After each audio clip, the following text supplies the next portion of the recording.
உங்கள் வீட்டில் குழந்தைங்க ஸ்கூல் விட்டு வந்தால் என்ன இருக்குது சாப்பிடன்னு நச்சு பண்ணுவாங்கள்ல, அவங்களுக்கு டக்குன்னு ஈஸியாக செய்ய ஒரு ரெசிபி சொல்லித்தரேன்.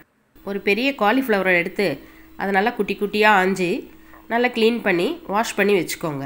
அப்புறம் ஒரு 50 கிராம் கடலை மாவு, 50 கிராம் அரிசி மாவு, 1 ஸ்பூன் மிளகாத்தூள், அப்புறம் தேவையான அளவு உப்பு இதெல்லாம் போட்டுக்கோங்க.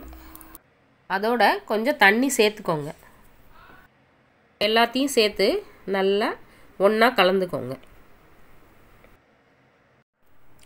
இந்த காயிலெல்லாம் நல்லா மாவு படுற மாதிரி கலந்துக்குங்க. இதை பாருங்கள், இந்த மாதிரி எல்லாம் கலந்துருக்கணும்.